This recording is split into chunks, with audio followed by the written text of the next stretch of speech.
Hi everybody, and welcome back to video number 5 in chapter 20. And here we're going to look at explaining the accounting for operating leases.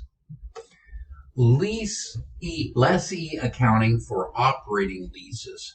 If a lease does not meet any of the lease classification tests for a finance lease, a lessee should classify it as an operating lease. For leases classified as operating, the lessee records 1.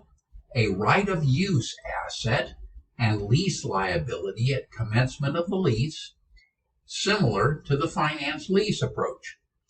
But 2, unlike a finance lease, the lessee records the same amount for lease expense each period over the lease term.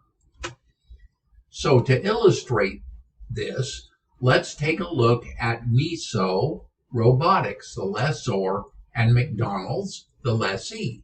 And they sign a lease agreement dated January 1, 2025. The lease agreement specifies that Miso will grant right of use of one of its burger flipping robots. Flippy is not of a specialized nature at one of McDonald's locations. Information relevant to the lease is as follows. 1. The lease agreement is non-cancelable with a term of 3 years. 2. The robot has a cost and fair value at commencement of the lease of $60,000, an estimated economic life of 5 years, and a residual value at the end of the lease of $12,000, unguaranteed. Number 3, here, the lease contains no renewal options. The robot reverts to Miso at the termination of the lease. And lastly, number 4, the implicit rate of Miso, the lessor, is 6%, and that's known by McDonald's. Okay, how do we compute the lease payments for Miso? Miso is going to determine rental payments such that it earns a rate of return of 6% per year on its investments as shown.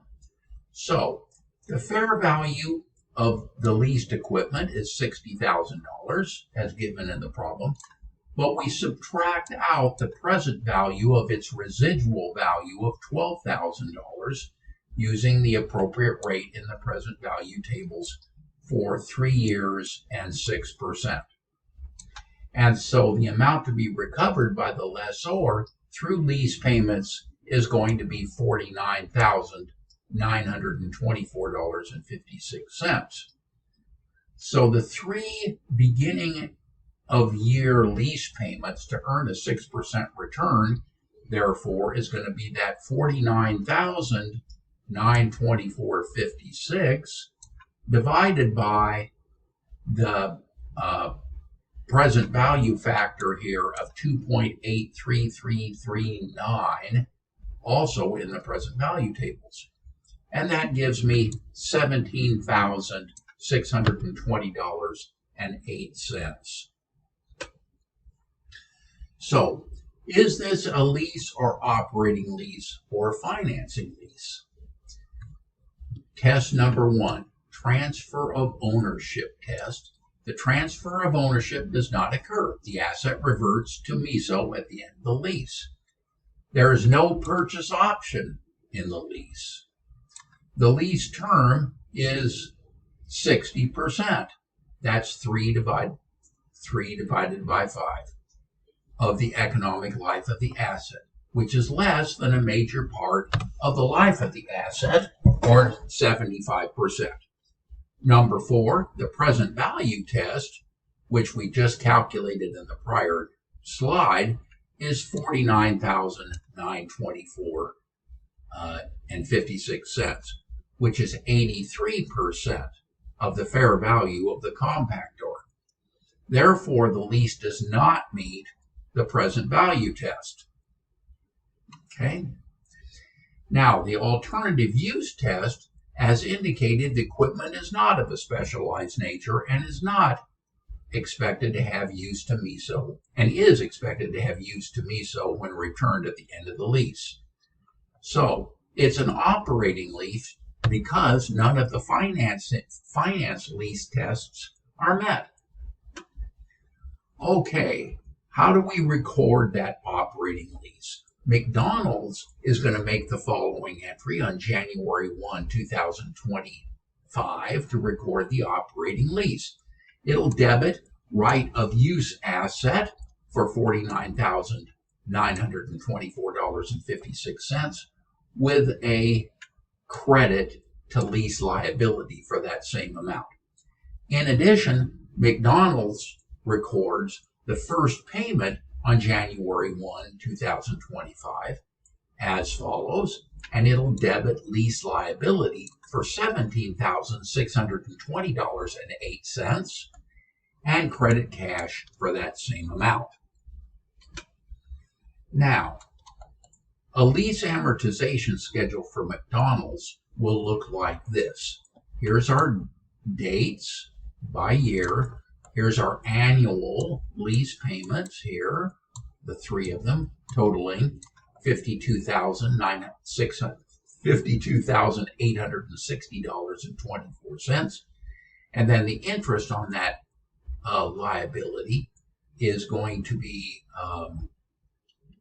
$2,935.68.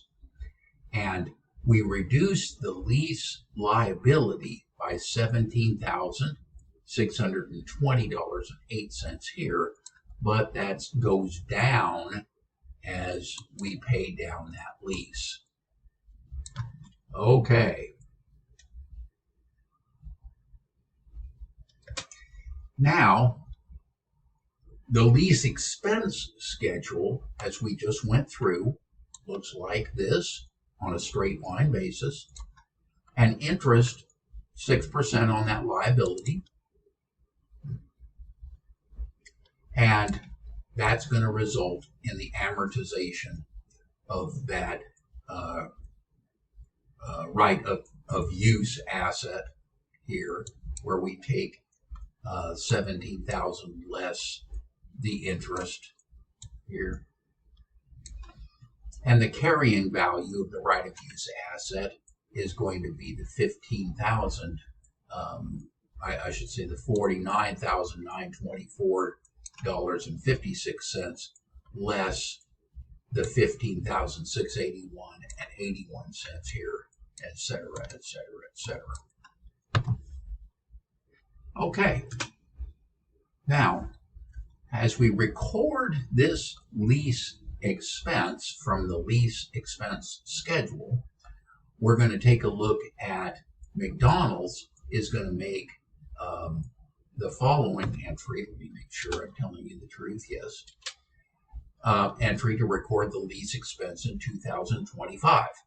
Here it picks up the lease expense of $17,620.08.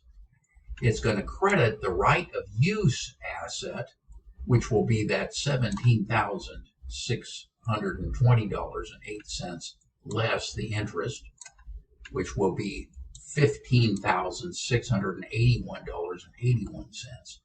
And then we will record the lease liability here, interest, of $1,938.27 as a credit. Okay, the second lease payment, we're going to debit lease liability here. It will be $17,620.08 and credit cash for that same amount.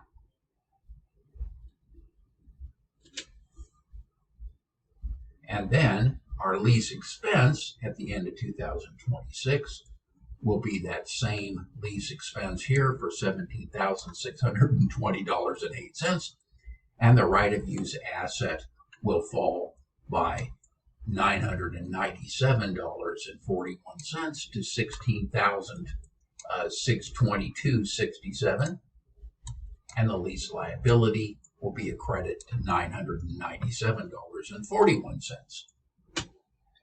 Okay, then finally on January 1, 2027, we'll again record that same lease liability in cash. And then at the end of 2027, they're going to record lease expense of $17,620.08 and credit the right of use asset for that same amount. Okay, to illustrate lessor accounting for an operating lease, then we're going to refer to the previously discussed lease agreement between Miso Robotics and McDonald's for the use of one of Miso's burger flipping robots. Information relevant to the lease is as follows. 1, the lease term is for 3 years. It's non-cancelable, requiring 3 annual rental payments of $17,620.08, with the first payment due on January 1, 2025, on an annuity due basis. Number 2, the robot has a cost and fair value at commencement of the lease of $60,000, an estimated economic life of 5 years, and a residual value at the end of the lease of $12,000 unguaranteed. Miso is going to depreciate the assets, such as the robot, using double declining balance. Number 3, the lease contains no renewal options. The robot is going to revert back to Miso at the termination of the lease. And finally, number 4, the implicit rate of the lessor is known by McDonald's. McDonald's incremental borrowing rate is 6%. Miso sets the annual rental rate to earn a rate of return of 6% per year. That's the implicit rate on its investment as shown in illustration 20.13. So applying that same classification tests used by McDonald's in illustration 20.14, Miso classifies the lease as an operating lease because none of the finance lease tests were met. Under the operating method, Miso, the lessor, continues to recognize the asset on its balance sheet and recognizes the lease revenue, generally on a straight line basis, in each period. Okay, so to illustrate the operating method for Miso, McDonald's lease, Miso records the lease payment on a straight line basis on January 1, 2025, 2026, and 2027 as follows. So we're going to debit cash here for the $17,620.08, and we will show that as unearned lease revenue liability here of $17,620.08. On December 1, 2025, 2026, and 2027, Miso then is going to record the recognition of the revenue in each period simply by debiting unearned lease revenue and crediting lease revenue or earned lease revenue for that same $17,620.08. Miso is also going to record depreciation expense on the leased equipment, assuming double declining balance, given a cost basis of $60,000 and a 5-year economic life. So we take 40% of that first year's 60% to get $24,000 of depreciation expense and record accumulated depreciation on equipment by that same amount. And since the lessor owns the underlying asset, it depreciates the robot over its entire useful life. In addition to depreciation expense, Miso records other costs related to the lease arrangement, such as insurance, maintenance, and taxes in the period incurred. Miso also classifies leased equipment and accompanying accumulated depreciation as leased assets separate from other property, plant, and equipment. That looks like a good place to stop this video.